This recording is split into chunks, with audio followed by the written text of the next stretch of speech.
Punjabi singer Sidhu Moosewala हत्याकांड मामले की तफ्तीश केंद्रीय जांच एजेंसी एनआईए के द्वारा किया जा रहा है। इस मामले की तफ्तीश के दौरान में कई महत्वपूर्ण जानकारियां जांच एजेंसी के हाथ लगे हैं, लेकिन सबसे चौंकाने वाला जो एक इंफॉर्मेशन है वो कि इस मामले पर हामिद नाम के एक ऐसे पाकिस्तानी नागरिक की भूमिका भी इस मामले में सामने आई है जो अवैध तौर पर हथियारों का खरीद बिक्री करता है। और हामिद का जो कनेक्शन है वो पाकिस्तान से लेकर पंजाब के कई गैंगस्टर्स के बीच में है। और जिस तरह से जांच एजेंसी के द्वारा इस मामले में तफ्तीश की जा रही थी, तो हामिद के साथ साथ एक फौजी खान नाम के एक और पाकिस्तानी आरोपी की जो भूमिका है वो भी निकल के सामने आई है। और जिस तरह से अगर फौजी उर्फ फौजा खान की अगर बात करें तो वो एक हवाला कारोबारी है जो दुबई और कनाडा में रह करके वहाँ से हवाला कारोबार को अंजाम देता है। इसके साथ ही वो कई ऐसे बड़े गैंगस्टर्स के संपर्क में भी है। तो एक तरह से कहा जा सकता है कि हामिद का जो कनेक्शन है इन तमाम मामले पर बाकायदा कई गैंगस्टर्स से बाकायदा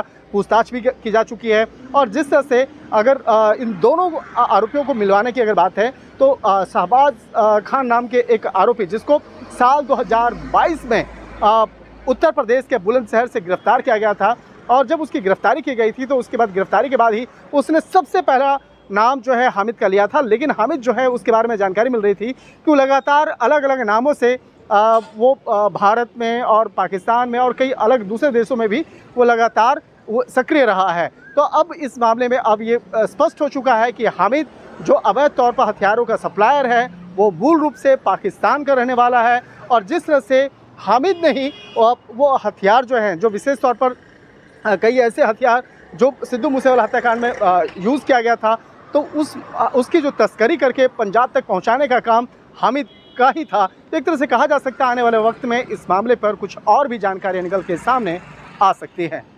वीडियो जर्नलिस्ट योगेंद्र के साथ शंकर आनंद, न्यूज़ 18 एनआईए मुख्यालय, दिल्ली।